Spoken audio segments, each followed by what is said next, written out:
Since 1977, a lake house in Amityville, New York, has been the subject of multiple books, television programs, and almost 15 movies. However, the real story of the Amityville horror is rarely told in the films, which focus more on fiction based around the Lutz family and their alleged haunting. One of the most interesting facts about the Amityville case is that the hauntings have been debunked numerous times. The defense lawyer who initially represented mass murderer Ronald Defeo, Jr. has stated in multiple court documents that the entire haunting was a hoax. Still, the mythology of the Amityville home lives on. As you read through this examination of the fact and fiction of the Amityville case, you'll see that much of what takes place in the 1979 film, The Amityville Horror, and its subsequent sequels is either a beefed-up version of what actually happened to the family who lived in the house or a complete fabrication of a few people who were trying to make a few bucks.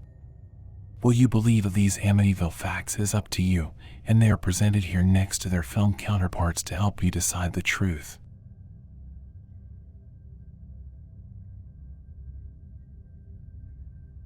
What happened in the movie?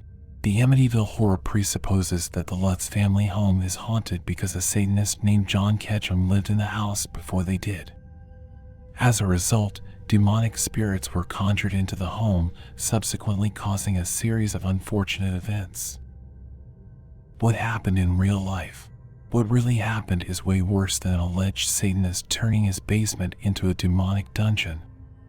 In 1974, the Amityville house was the site of a sextuple homicide where 23-year-old Ronald Butch Defeo, Jr. shot his mother, father, and 4 brothers and sisters. This occurred in the middle of the night, and Defeo went to work the next morning as if nothing had happened.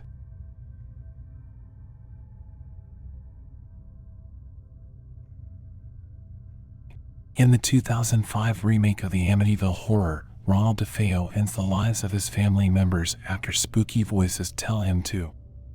In this adaptation, funny man Ryan Reynolds portrays George Lutz, the new Amityville homeowner following the Defeo family's passing. What really happened? Nobody knows the true story of what motivated Defeo to go after his entire family in cold blood, but Defeo circulated about 9 different stories as to how and why he did. In some stories, he implicated a demon in a black hood that gave him the weapon and instructed him to attack his family. In others, he maintained that the voices from the house made him do it. Reportedly, Defeo was heavy into LSD and heroin, and he later recanted that he heard the demonic voices, blaming his actions instead on his inebriation.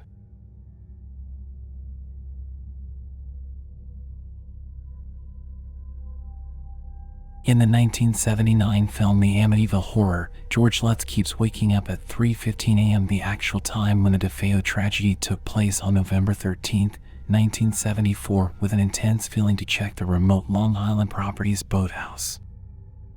What really happened? This is one of the statements made by George Lutz that he never backed down on, so according to the former homeowner, this depiction is accurate.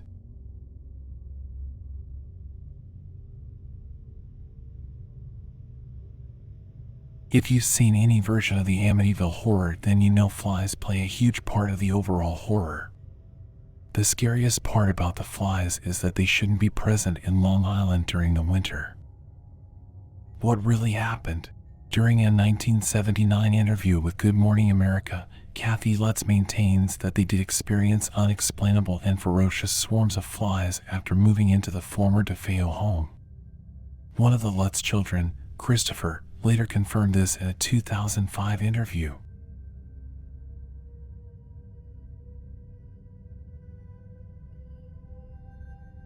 In the 1979 adaptation, 5-year-old Missy Lutz makes a friend named Jody, a pig demon with glowing red eyes.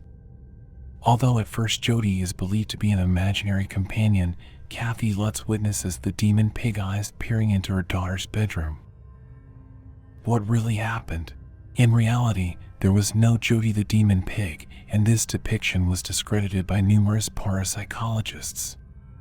However, Defeo allegedly mentioned a cat named Jody that was so fat he called him Pig.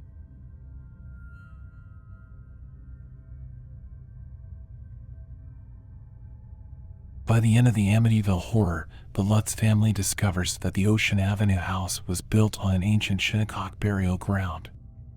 The haunted house is then attributed to this uncanny coincidence. What really happened? In reality, the Shinnecock tribe didn't live anywhere near Amityville, and the house was not constructed atop ancient burial grounds.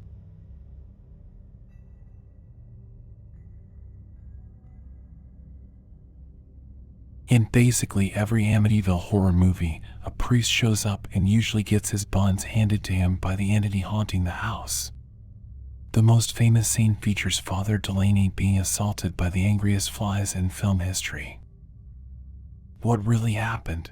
In reality, the priest that the Lutz family called Father Pecoraro told a judge that he never actually visited the house. The only contact he allegedly had with the Lutz family after their haunting was via phone.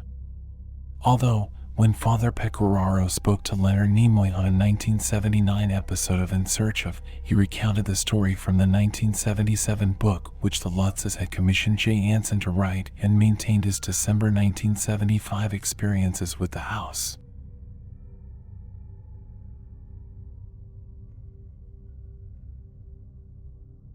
At one point in the original film adaptation of Anson's book, green slime begins to ooze from nail holes, and it both disgusts and confuses the Lutzes. The unexplained goo was received as a paranormal happening. What really happened? In 1979, the Lutzes were interviewed on Good Morning America. During this interview, George says that the green substance was not quite as it was depicted in the film and that it more closely resembled a gelatin. He explains that the green substance was initially attributed to the children, but that him and Kathy became alarmed when it reoccurred. They also believe the cause was supernatural.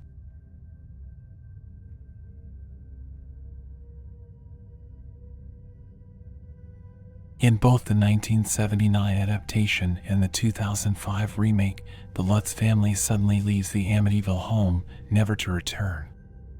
The 2005 film indicates that the Lutzes abandoned the estate after 28 days of residence.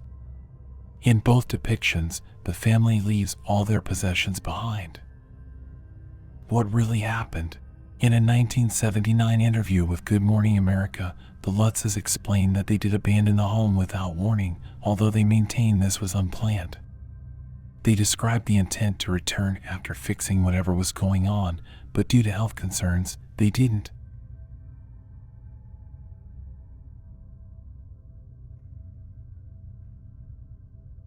In the 2005 remake, a ghost depicts one of the 4 deceased Defeo children. Whereas Missy Lutz befriends a pig demon in the 1979 adaptation, Chelsea, one of the 3 Lutz children, befriends a ghost named Jody in the remake. What really happened? After the Lutz family left in a hurry, a group of paranormal investigators, including Ed and Lorraine Warren, had a sleepover in the house and tried to speak to the ghosts. The ghost hunters set up a time camera that ended up snapping a shot of what looked like a ghost child peeking out from around a staircase. While the photo is real, the common theory is that the face in the photo belongs to paranormal investigator Paul Bartz or his nephew who tagged along.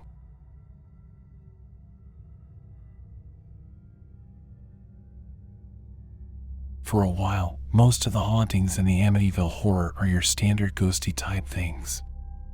There's lots of banging, a door flies open, the banister explodes, and one of the iconic windows gets exploded by ghost wind. What really happened? According to the family who bought the house on Ocean Avenue after the Lutzes left to write their tell-all, the house still had all of the Defeo's original furnishings, including the window that supposedly exploded.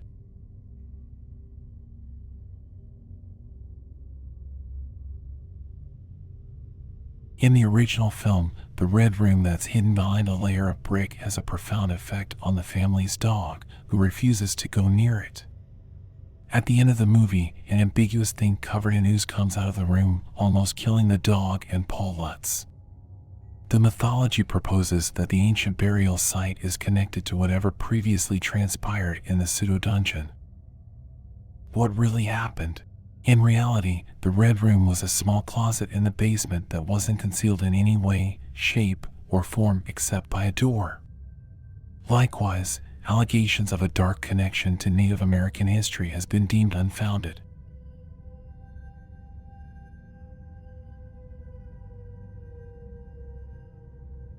Multiple times throughout the Amityville horror book and films, the local police are seen at the house on 112 Ocean Avenue investigating noises, arguments, and all sorts of peculiar activity.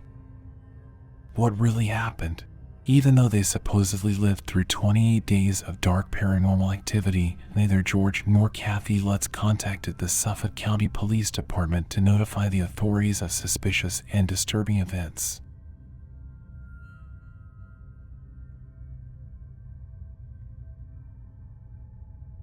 One of the main hauntings in the Amityville horror happens when Kathy Lutz has multiple dreams about Defeo's mother, Louise.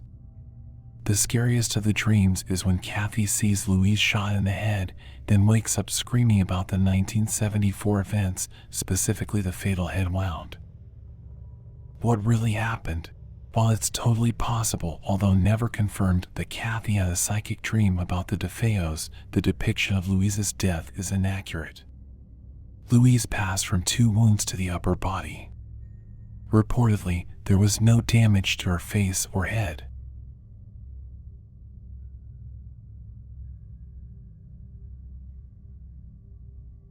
On New Year's Day 1976, in multiple tellings of the Lutz's story, the family members see what they feel to be demonic hoof tracks in the snow.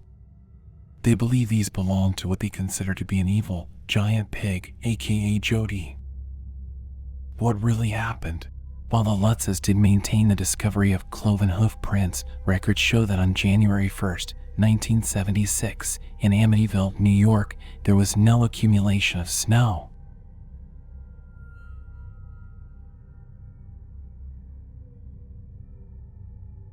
When the hauntings first begin, the Lutz family has to deal with random cold spots, specifically in the sewing room where a silver cross turns itself upside down and begins to put off a sour odor.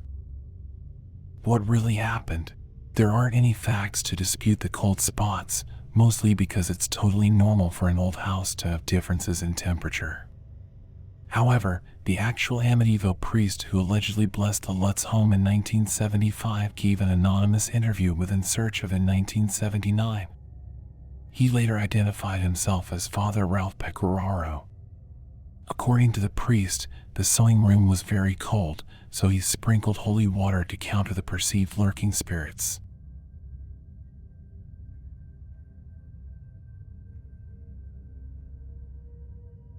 In the 2005 remake of the Amityville horror, a babysitter goes into shock and passes after being locked in a closet with the ghost of one of the Defeo kids. What really happened? Christopher Lutz says that a number of unusual occurrences transpired in the Amityville house during his family's 28-day stay, but he never mentioned anything about a babysitter. In fact, Christopher expresses disapprobation at the way his family's story has been portrayed both by his stepfather and the media in a 2005 interview with Inside Edition. Reportedly, one of the 1979 screenwriters came up with the Amityville babysitter character.